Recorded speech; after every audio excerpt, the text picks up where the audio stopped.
J'avoue que ce n'est pas le genre de nouvelles qu'on aime vous rapporter, mais au palais de justice de Saint-Jérôme, il y avait la comparution d'un pédophile aujourd'hui. Lui s'est reconnu coupable d'agression sexuelle sur une vingtaine de fillettes et surtout, ce qui est, dans ce cas un peu exceptionnel, il s'intéressait à des bébés. Oui, Pierre, aussi incroyable que cela puisse paraître, un bébé de 2 semaines figure au nombre des victimes. L'auteur de ces crimes sordides est Claude Fradet, un homme de 41 ans de Sainte-Agathe-des-Monts, qui a plaidé coupable ce matin à 21 des 31 chefs d'accusation qui pesaient contre lui. Entre 1991 et 2004, il a agressé sexuellement pas moins de 19 fillettes. Donc, ça part d'un bébé âgé de 2 semaines jusqu'à une fillette âgée de 13 ans. La plupart des agressions ont eu lieu à la résidence plutôt délabrée, on va le voir sur les images qui vont suivre, de l'accusé qui est situé à Sainte-Agathe-des-Monts. Un endroit assez bizarre où traînent au sol plusieurs objets de toutes sortes. Il y a même un autobus scolaire, un ancien autobus scolaire qui est sur les lieux. Toujours est-il qu'on a procédé à l'arrestation du suspect en mai dernier. Après qu'il eut fait des aveux à sa conjointe d'une façon plutôt curieuse, il a confectionné des tableaux, nous dit-on, où il a indiqué simplement le nom des victimes, leur âge, le lieu des agressions, également la fréquence des attouchements. Là-dessus, je vous invite à écouter les 2 procureurs au dossier. Monsieur a fait des tableaux par lesquels s'est énoncé chacune des victimes avec le nombre de fois où est-ce qu'il y a eu des attouchements. C'est assez précis comme information. C'était très précis. Monsieur a toujours reconnu sa culpabilité. Il a toujours voulu collaborer avec les autorités. Vous avez entendu vous-même, il a fait des tableaux pour se dénoncer, chercher de l'aide. Sans sa culpabilité et tout ça aussi, le juge en a assez entendu pour demander une évaluation psychiatrique. Oui, Pierre, devant autant de révélations choc, le juge François Landry vraiment en est demeuré bouche bée. Il a effectivement demandé une évaluation psychosexuelle complète de l'accusé qui sera de retour le 20 décembre prochain pour l'étape des représentations sur sentence. Il est passible de 10 ans d'emprisonnement. Merci beaucoup. Au revoir. On vous parlait beaucoup la semaine dernière, et on a suivi ces marins turcs qui avaient déserté leur navire, navire battant pavillon maltais. Il y a eu tout un développement. Aujourd'hui, on se demandait quel était leur intérêt, mais Kathleen, c'est le capitaine de l'Imbat qui a été arrêté ce matin à Québec et accusé de ne pas avoir tout dit à l'immigration.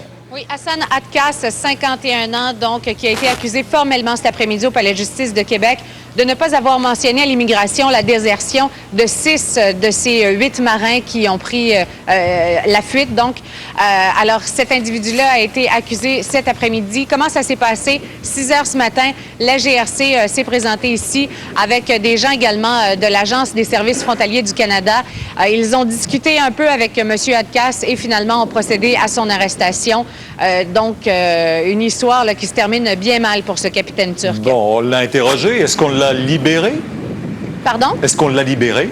On l'a libéré effectivement cet après-midi. Il reviendra d'ailleurs en cours demain matin pour tenter de régler ce dossier-là. Pour ce qui concerne le navire turc, il va rester amarré ici à Québec tant et aussi longtemps que l'Agence des services frontaliers du Canada n'aura pas donné le feu vert. Mais il faudra également que l'armateur trouve un nouveau capitaine pour ramener le bateau chez lui. Donc, c'est un dossier encore à suivre. Merci beaucoup, Kathleen. Au revoir. À Laval, il y a un jeune homme de 32 ans lié au crime organisé qui a été assassiné hier soir dans le quartier Pont-Viau. Alors, Jean-François, ça s'est passé dans la pure tradition du règlement de compte. Là. Oui, ça fait peur à bien du monde. Dans cette soirée où c'était assez doux hier, beaucoup de gens étaient à l'extérieur et ça s'est passé vers 21h. Vous allez voir la photo de la victime qui s'appelle Benoît Daou, 32 ans. Ça s'est passé rue Proux-Est, dans le quartier Pont-Viau à Laval. Il circulait tout juste devant chez lui avec sa conjointe. Tout d'un coup, un homme de l'autre côté de la rue sorti d'une fourgonnette de couleur foncée et en marchant en sa direction, a crié son nom, il s'est retourné et l'homme a fait feu à plusieurs reprises. Selon les témoins qu'on a rencontrés, Pierre, entre 5 et 6 reprises à bout portant, il a été abattu et tombé sur le trottoir, évidemment, sous les cris de sa conjointe, des gens qui sont accourus, des gens du voisinage également qui ont entendu ce qui s'est passé, qui sont accourus. Je vous laisse entendre certains d'entre eux. Tout le monde disait qu'il y avait eu une fusillade. Puis je suis allée, puis j'ai vu le gars qui était couché à terre, puis j'ai vu genre qu'il y avait des balles. Okay. Il semblait plus conscient. Non, mais je crois qu'il était mort déjà. La femme a appelé, elle pleurait, elle était paniquée. Fait qu'elle a appelé la police. Là, c'est des vrais pétards, fait que, des vraies balles. Fait que, on a eu peur. Ça fait la première fois qu'on voit ça dans notre quartier. Jean-François, quand même, la police pense que c'est un individu qui frayait déjà dans les milieux du crime organisé. C'est pourquoi, Pierre, la police de Laval, très rapidement dans l'enquête, s'est rendu compte que cet homme-là avait des liens avec le monde criminel et a transféré l'enquête à la Sûreté du Québec, qui était sur les lieux aujourd'hui pour faire les expertises d'usage. On nous parle de Benoît Daou comme pas nécessairement d'un criminel de grande envergure, d'un homme qui a frayé avec les motards dans les fameux Scorpions, qui étaient des hommes de main, des rockers reliés aux Hells Angels il y a quelques années, et qui maintenant était du côté du Syndicate, un groupe qu'on peut associer à la fois aux gangs de rue et aux motards. Mais les policiers sont en train de remettre en place les pièces du casse-tête. On saisit des effets à la résidence de la victime aujourd'hui et vont tenter de dresser son profil exact. Donc, une enquête là, sur un meurtre dans le milieu du crime organisé. Pierre, on sait que c'est jamais facile. Ce sont toujours des enquêtes de très longue haleine. Voilà. Merci. Au revoir. Au revoir. TVA lance sa programmation d'automne, une autre rentrée qui va perturber la concurrence. Ah! Quel spectacle apocalyptique! Des centaines de personnes font leurs derniers adieux au père des Nordiques, Marius Fortier.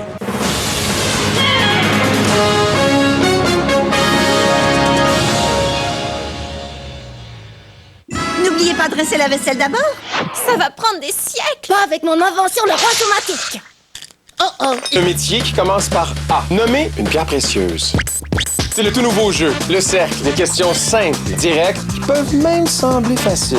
Mais quand la caméra... Vous voyez les promotions en ondes à TVA, vous vous dites quand est-ce qu'elle va commencer cette saison-là? Ben, Philippe Lapointe, qui est vice-président programmation et affaires publiques, vice-président principal, il faut le dire, information, affaires publiques et programmation, est avec nous. Monsieur Lapointe, on a tous hâte de voir Star Academy, parce que là, tout le monde s'est dit, on a vu les auditions, et là, c'est le vrai show. Oui, on a hâte que ça commence. Ça commence le 11 septembre, Star Academy. Ça va être la 3e édition de Star Academy. C'est sûr que les 2 premières éditions ont connu un succès phénoménal. C'est plus que de la télévision, c'est un phénomène de société. Est-ce qu'il va y avoir des émissions tous les jours?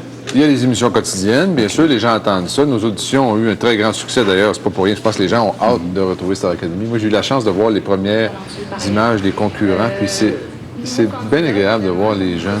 Alors, on saura ça de la première émission, qui sont les vedettes qui feront cette série. Ça va être quelque chose. Bon, ça va être quelque chose. Quelles sont les grandes surprises et les grandes nouveautés cette année à TVA? Bien, je dirais que la grande nouveauté...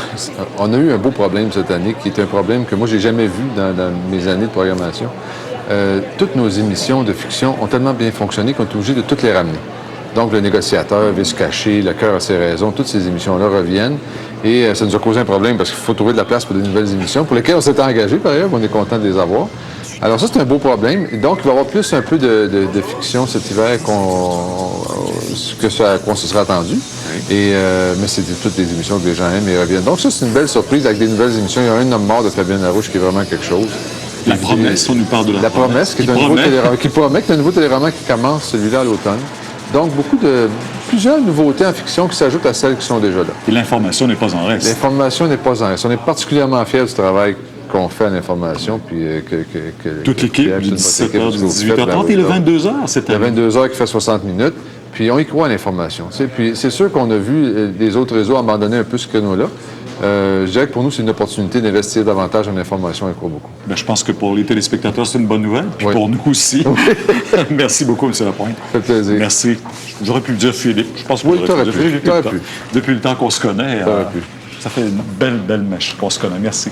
On va faire, si vous voulez, on va changer de tout autre sujet, parce que je vous parle d'une personne que j'ai beaucoup appréciée aussi dans la vie, que j'ai rencontré plusieurs fois, Marius Fortier, le père des Nordiques de Québec, qui est décédé vendredi dernier. Et aujourd'hui, c'était ses funérailles. Des funérailles qui ont été célébrées dans une église de Charlesbourg et qui ont rassemblé plusieurs personnalités du monde du hockey, il va sans dire. Il y avait, entre autres, l'ancien propriétaire des Nordiques, Marcel Aubu, le directeur général Maurice Filion, Marius Fortier, qui avait contribué à l'arrivée des Nordiques dans la vieille capitale et dans la Ligue nationale de hockey. Il est mort des suites d'une maladie rénale. Il avait 79 ans. Des scènes de sauvetage spectaculaires des sinistrés de l'ouragan Katrina.